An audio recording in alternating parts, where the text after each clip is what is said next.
Hi, I'm Jared Broad, the CEO and founder of QuantConnect, and this is Idea Streams.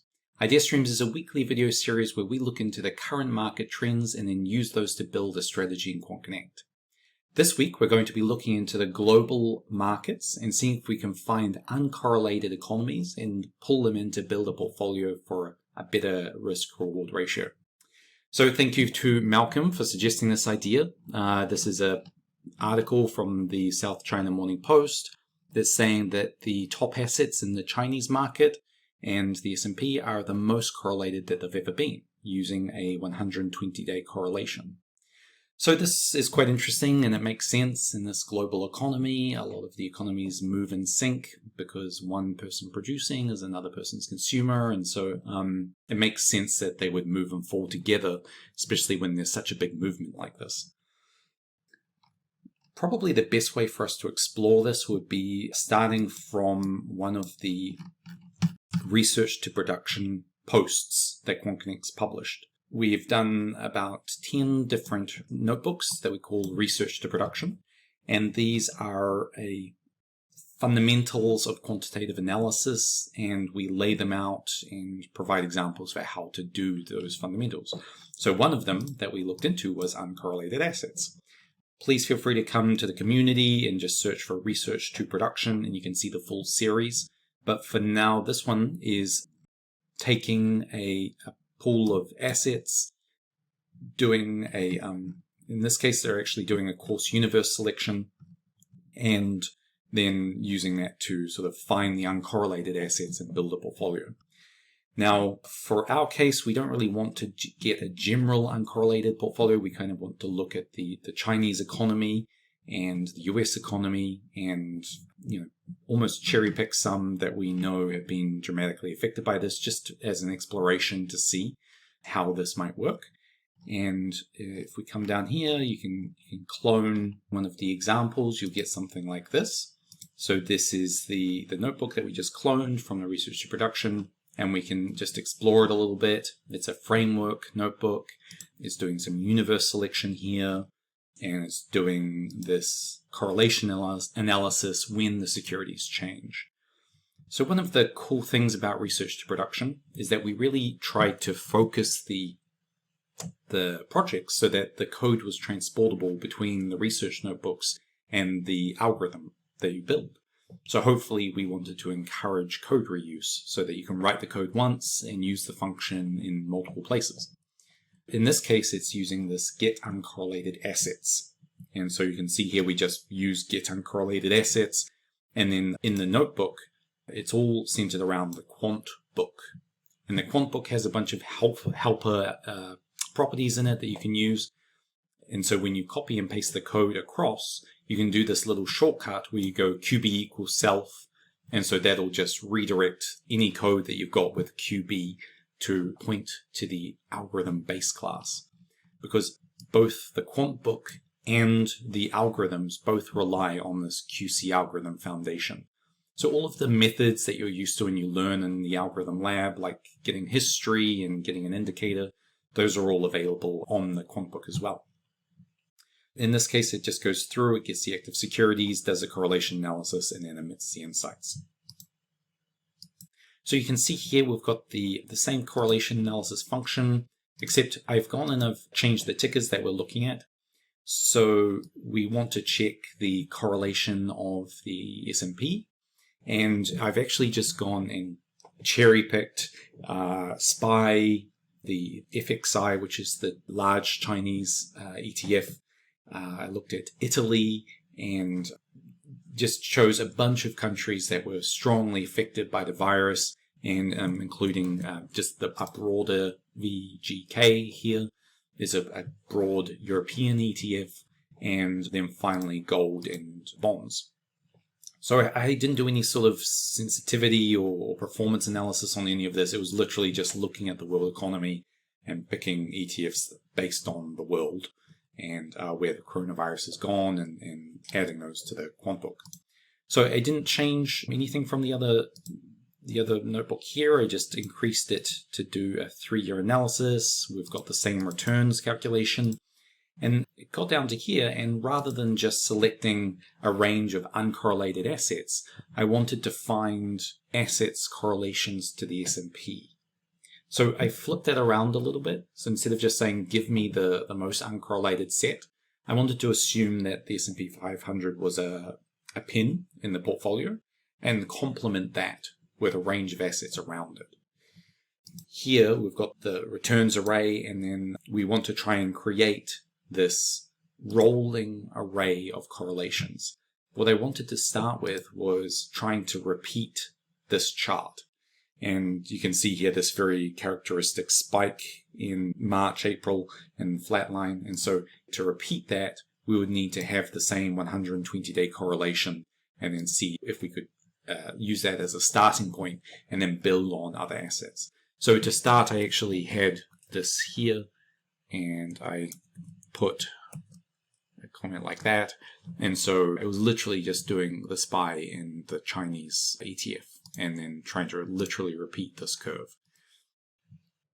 Once we're iterating through the different returns arrays here, the key that I was trying to get was this correlations to the S&P. So we've got the returns here, and all pandas collections in QuantConnect are indexed by the symbol. In QuantConnect, we have this symbol object, which is like a universal identifier that encodes all of the information about a security together. And it results in this string hash that looks a little bit long, like SPY, blah, blah, blah, blah, XYZ, da, da, da. And those are unique identifiers that identify the security without needing to have an external database.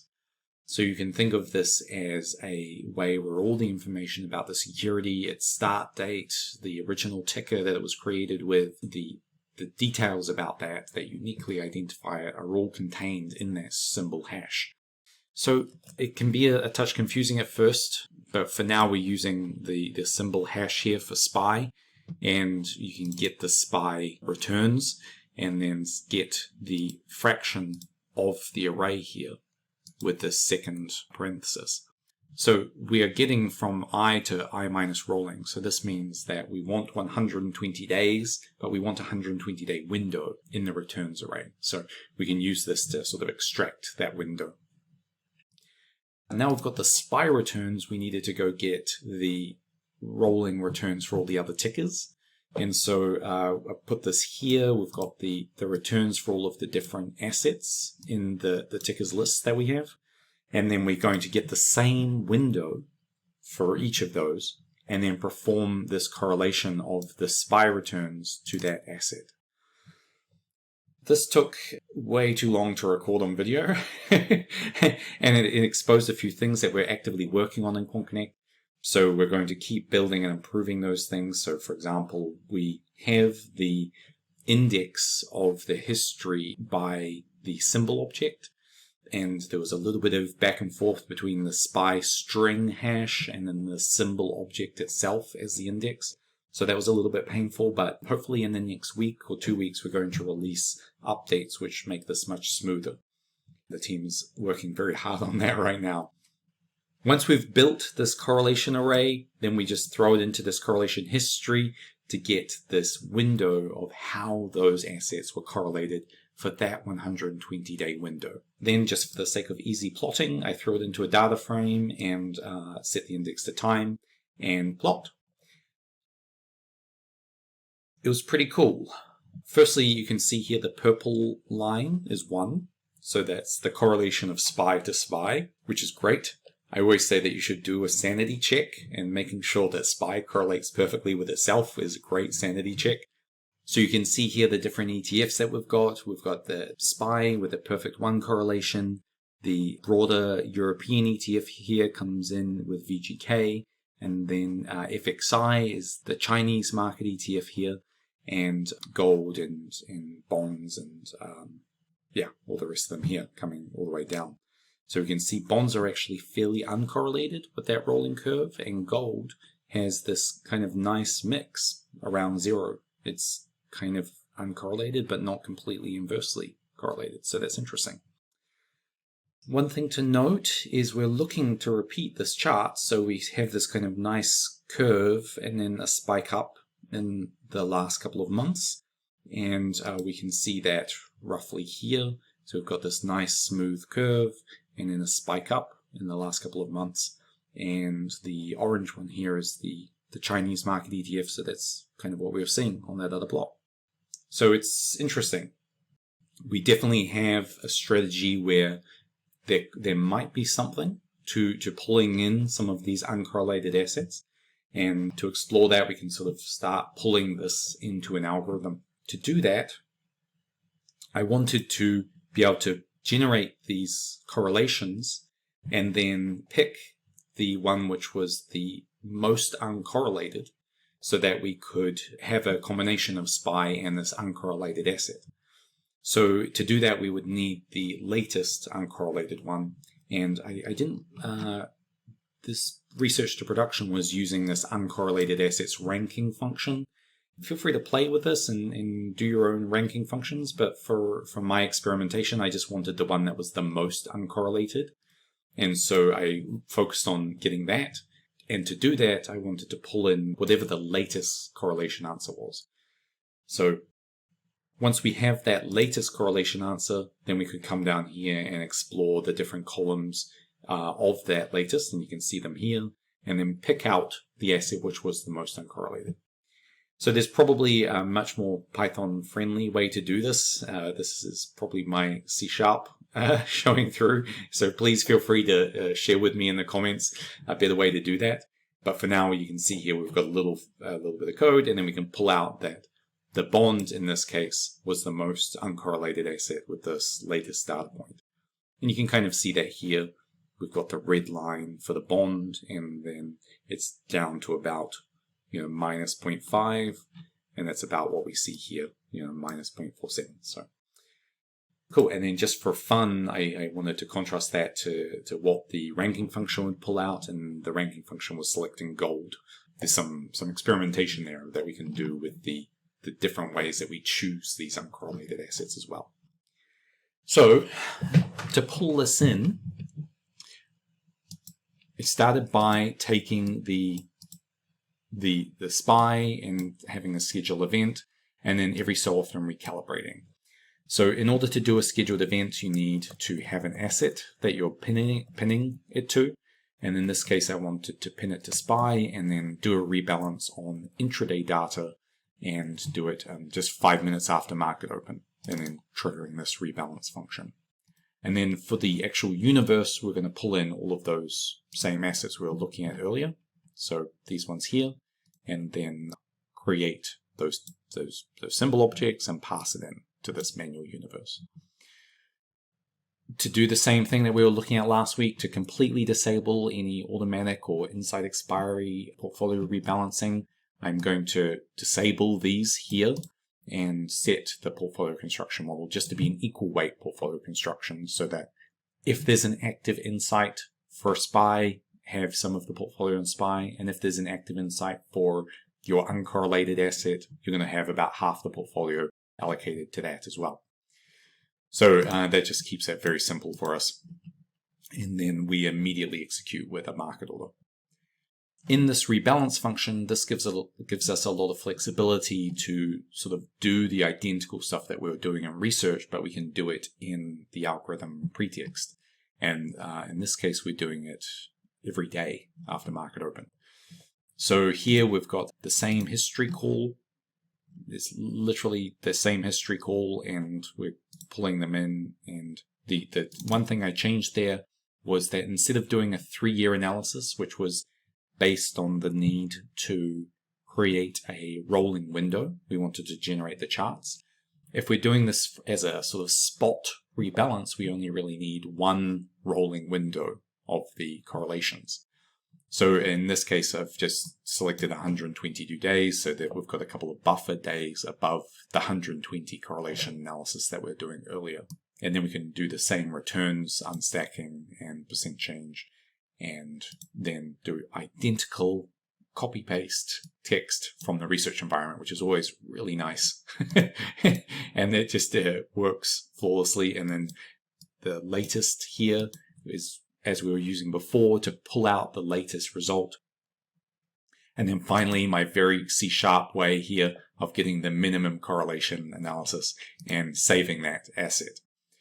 So once we've got our minimum asset here, we just save that off, and just for fun, I'm calculating the correlation of that and then assigning the SPY weight to be 1 minus the correlation, and I'm passing that in here as the weight values for those insights.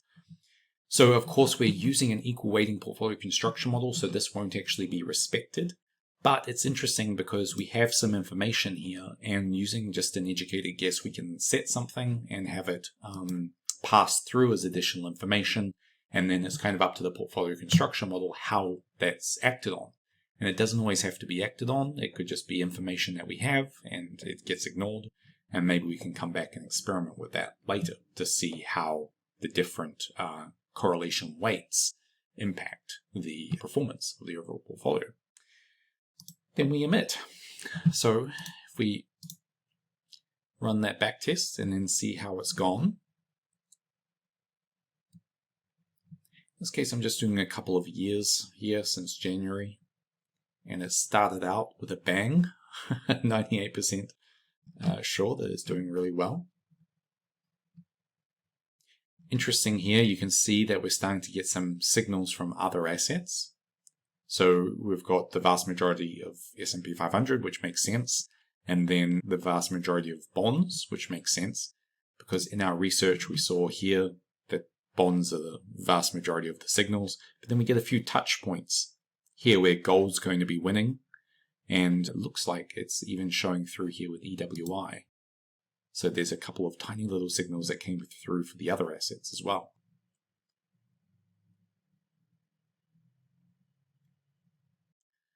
So we've got this phenomenal performance right up until the crash. You see that, like 98% PSR. Oh, and we hit the crash. And we see this absolute slaughtering. Okay, so I think we could probably benchmark this to the broader index. And let's see how the broader index went through the crash, and then see how we've performed in terms of our drawdown and our Sharpe. Interesting here, there's a good substantial portion of it that's actually assigned to gold. So that's quite interesting. Here we go, we're at 1.21 million, and then the bottom here at roughly 1 million. So we've got almost a 20% drawdown there. So we can contrast that to the S&P 500, which peaked at about 338, down to 222. So that's easily a 30-35% drawdown. So we can safely say we have beaten the benchmark using a uncorrelated search strategy. And this is an interesting strategy that might be worth some investigation. There's a cool 0.8 Sharpe ratio there and a drawdown of 17%. That's not as bad as I thought. It's great. And right up until the crash, we had like a 98% probabilistic Sharpe ratio. So there's a lot of interesting research that we can do for sure on this one. So one of the areas we might want to look at is the 120-day period that we're using to determine the correlation. Firstly, it's 3 months. That's a long time in these sorts of markets. When it comes with a property like this, I always try to find some sort of formula that I could use to derive that parameter rather than just picking a new value. A lot of the time when you pick a new value and do some sort of sensitivity analysis on it to find the best parameter to use, it will change based on the market conditions, and the best parameter really will be the average of whatever period you're backtesting on. So if you define more of a formula for it, it allows you to adapt the parameter as the market and the environment changes. So one of the ways you could do this could be looking at the volatility of the market in this case, and using that to shorten the correlation period so that we're picking assets which are uncorrelated over a shorter period. And that way we could sort of react faster. We can almost test that in a research environment. So if you come back here, we can see the 120 days has given us this nice smooth plot. And then we could test different ways of deriving this rolling window, because this is really what is calculating these individual correlation values. So, just for testing, we can test, say, a 30-day window and see how noisy it is, and how we're going to be moving in and out of a bunch of different assets because of a much noisier correlation review.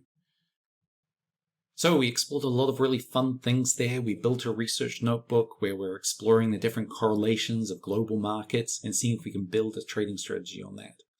If you've got any questions, feel free to reach out either in the comments below or in the QuantConnect community of more than 100,000 people who'll be happy to help.